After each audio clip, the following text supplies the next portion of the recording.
বাংলাদেশ ব্যাংকের গভর্নর বলেন, আমরা দুর্বল ব্যাংকগুলো একীভূতকরণের চেষ্টা করব, তাদের জন্য নতুন বিনিয়োগকারী আনবো এবং তাদের পুনর্গঠন করব।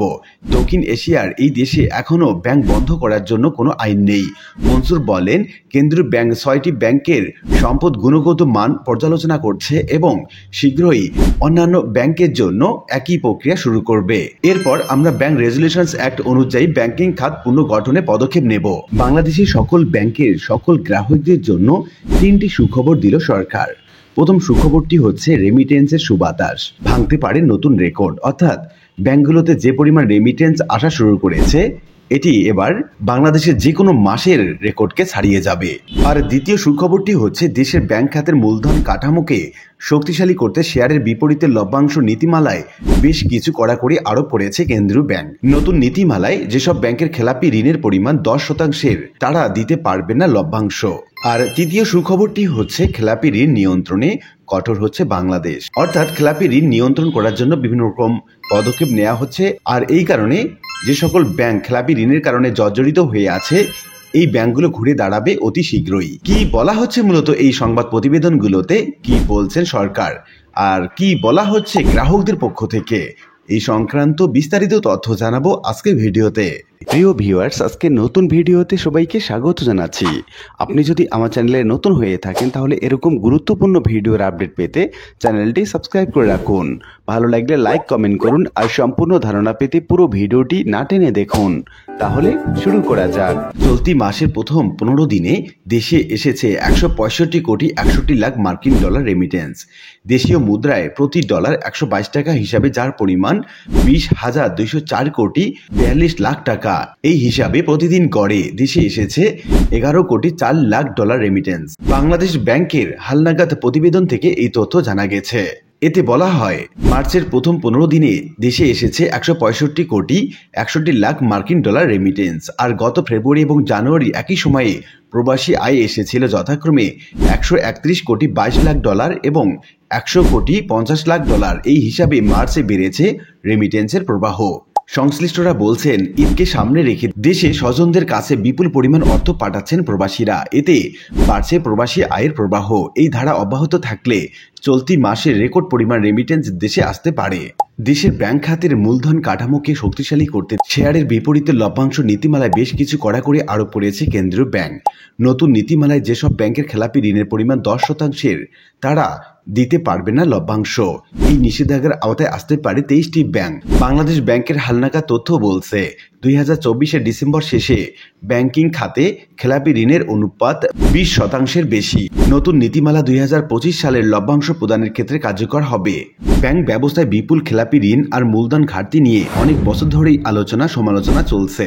এতে হুমকির মুখে পড়েছে ব্যাংক খাতের টেকসইতা। বাংলাদেশ ব্যাংকে সাম্প্রতিক এসব নির্দেশনা সেই প্রেক্ষাপটেই এসেছে। ব্যাংকাররা বলছেন, এরপরে খেলাপি ঋণের পরিমাণ বেশি রয়েছে এমন ব্যাংকগুলোর লভ্যাংশ ঘোষণা বন্ধ করা যাবে। নীতি নির্ধারক পর্যায়ের কর্মকর্তারা আশা করছেন, এই ধরনের কঠোর নীতিমালার ফলে ব্যাংকগুলো তাদের ব্যালেন্স শিট শক্তিশালী করতে উদ্যমী হবে এবং শেয়ার হোল্ডারদের রিটার্নের থেকে বেশি নজর দেবে আমানত সুরক্ষায়। এদিকে নিকেই এশিয়ার প্রতিবেদন, খেলাপি ঋণ নিয়ন্ত্রণে কঠোর হচ্ছে বাংলাদেশ। বাংলাদেশে ব্যাংকিং খাতে খেলাপি ঋণ নিয়ন্ত্রণে কঠোর পদক্ষেপ নেয়ার প্রস্তুতি চলছে। এই লক্ষ্যে চলতি বছরের শেষ নাগাদ ব্যাংক রেজুলেশনস অ্যাক্ট কার্যকর করার পরিকল্পনা করছে অন্তর্বর্তীকালীন সরকার। এছাড়া আগামী এপ্রিল থেকে খেলাপি ঋণকে অনুমোদিত ঋণ হিসাবে শ্রেণীবদ্ধ করার সময়সীমা বর্তমান 6 মাসের থেকে কমিয়ে 3 মাসে আনা হচ্ছে। এই সিদ্ধান্ত আন্তর্জাতিক ব্যাংকিং মানদণ্ড বেসেল 3-এর সাথে সামঞ্জস্যপূর্ণ। বাংলাদেশ বর্তমানে আন্তর্জাতিক মুদ্রা তহবিলের 4.7 বিলিয়ন বা 470 কোটি ডলারের ঋণ কর্মসূচির আওতায় রয়েছে।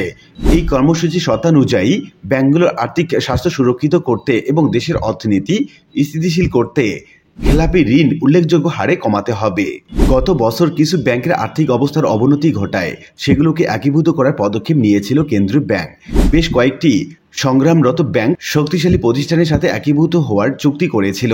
তবে সাবেক প্রধানমন্ত্রী শেখ হাসিনার অপসারণের পর এই উদ্যোগটি মুখ থুবড়ে পড়ে। কর্তৃপক্ষ বলছে, আগে সরকারের রাজনৈতিক নেতা এবং ব্যবসায়ীরা কিছু ব্যাংক লুটপাট করেছেন।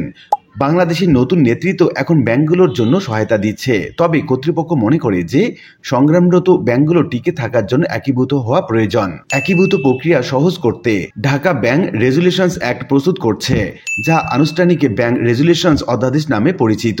এই আইনে একীভূতকরণ, পূর্ণ পূজায়ন, ব্রিজ ব্যাংক, অস্থায়ী মালিকানা এবং ব্যাংক বন্ধ করার মতো বিধান থাকবে।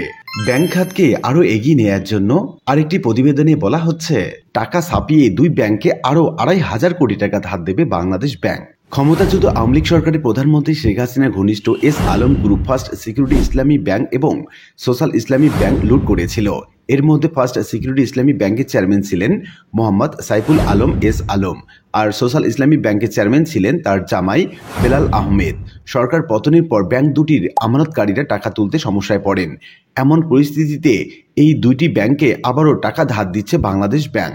এবার দেওয়া হবে 2,500 কোটি টাকা। নতুন টাকা ছাপিয়েই তা দেবে কেন্দ্রীয় ব্যাংক। গতকাল বৃহস্পতিবার কেন্দ্রীয় ব্যাংকের গভর্নর আহসান এইচ মনসুর এই অনুমোদন দেন। বাংলাদেশ ব্যাংক সূত্রে এই তথ্য জানা গেছে। জানতে চাইলে বাংলাদেশ ব্যাংকের সহকারী মুখপাত্র মোহাম্মদ শাহরিয়ার সিদ্দিকী প্রথম আলোকে বলেন, দুই ব্যাংক তারল্য সমস্যায় রয়েছে। বেশ কিছুদিন আগে আবেদন করেছিল, বৃহস্পতিবার তাদের আবেদন অনুমোদন করা হয়েছে। ফলে ব্যাংক দুটি 2,500 কোটি টাকা ধার পাবে। কতদিন এভাবে টাকা ছাপিয়ে সহায়তা দেওয়া হবে এমন কোনো সুনির্দিষ্ট জবাব অবশ্য মুখপাত্র দিতে পারেননি। বাংলাদেশ ব্যাংকের একটি সূত্র জানায়, সোশ্যাল ইসলামী ব্যাংকে 1,500 কোটি টাকা এবং ফার্স্ট সিকিউরিটি ইসলামী ব্যাংকে 1,000 কোটি টাকা তারল্য সহায়তা দেওয়া হবে। নতুন এই 2,500 কোটি টাকা সহ বর্তমান গভর্নরের আমলে এ পর্যন্ত ব্যাংকগুলোকে এভাবে দেয়া অর্থের পরিমাণ দাঁড়াবে 29,410 কোটি টাকা। এর মধ্যে SIB-কে 5,500 কোটি টাকা, ফার্স্ট সিকিউরিটি ইসলামী ব্যাংকে 6,500 কোটি টাকা দেওয়া হয়েছে। এছাড়া টাকা ছাপিয়ে ন্যাশনাল ব্যাংকে 5,000 কোটি টাকা, ইউনিয়ন ব্যাংকে 2,000 কোটি টাকা, বাংলাদেশ কমার্স ব্যাংকে 200 কোটি টাকা, ICB ইসলামী ব্যাংকে 10 কোটি টাকা, গ্লোবাল ইসলামী ব্যাংকে 2,000 কোটি টাকা, এক্সিম ব্যাংকে 8,500 কোটি টাকা এবং এবি ব্যাংকে 200 কোটি টাকা ধার দেওয়া হয়েছে। 2022 সালের শেষ দিকে বিভিন্ন গণমাধ্যমে এস আলম গ্রুপের মালিকানাধীন ব্যাংকগুলোর ঋণ সংক্রান্ত জালিয়াতির খবর প্রকাশিত হলে গ্রাহকরা সতর্ক হয়ে পড়েন। তখন বাংলাদেশ ব্যাংক টাকা ছাপিয়ে এসব ব্যাংকে ধার দেওয়া শুরু করে। তবে ঋণ দেয়া বন্ধ করেনি। সরকার পতনের পর ঋণ দেয়া বন্ধ করে দেওয়া হয় এবং ব্যাংকগুলোর পরিচালনা পর্ষদে পরিবর্তন আনা হয়। এরপর টাকা ধার দেওয়া শুরু হয়। এখন ব্যাংকগুলোর আর্থিক স্বাস্থ্য পরীক্ষার পাশাপাশি কিভাবে উন্নতি করা যায় তা নিয়ে কাজ করছে বাংলাদেশ ব্যাংক। বাংলাদেশ ব্যাংকের একজন কর্মকর্তা প্রথম আলোকে বলেন, ঈদের কারণে ব্যাংকগুলোতে নগদ টাকা তোলার চাপ বেড়ে গেছে। এজন্য অনেকটা বাধ্য হয়ে টাকা দিতে হচ্ছে। না হলে এক ব্যাংকের কারণে অন্য ব্যাংকগুলোতে টাকা তোলার চাপ শুরু হবে। এমন পরিস্থিতিতে অন্য কোনো করণীয় নেই। তবে এটা নিশ্চিত করা হয়েছে, এই টাকার কোনোভাবেই আমানতকারীদের দেয়া ছাড়া অন্যত্র ব্যবহার করা যাবে না। ব্যাংকে যখন এই ভঙ্গুর অবস্থা, ঠিক তখনই ব্যর্থ ব্যাংক অবসায়নে পথ খুলছে বলছে সরকার। তো উল্লিখিত বিভিন্ন আলোচনা থেকে আমরা এটুকু বলতে পারি যে সবল এবং দুর্বল সব ব্যাংকগুলোকে এক কাতারে নিয়ে এসে সবগুলো ব্যাংকে উন্নতি বা অগ্রগতি করানোর জন্য বাংলাদেশ ব্যাংক তথা বাংলাদেশ ব্যাংকের গভর্নর বিভিন্ন রকম পদক্ষেপ নিচ্ছে এবং খুব শিগগিরই এই ব্যাংকগুলো ঘুরে দাঁড়াবে এবং তাদের মান মর্যাদা বিশ্ব দরবারে পৌঁছাতে পারবে, এমনটি বিশ্বাস করেন বাংলাদেশ ব্যাংক সহ সকল ব্যাংকগুলো। আশা করি বিষয়টি বুঝতে পেরেছেন। আর আজকের ভিডিওটি এ পর্যন্তই। আশা করি ভিডিওটি আপনাদের ভালো লেগেছে। ভিডিওটি ভালো লাগলে লাইক কমেন্ট করতে ভুলবেন না। দেখা হবে অন্য কোনো ভিডিওতে। সে পর্যন্ত সবাই ভালো থাকবেন। ধন্যবাদ।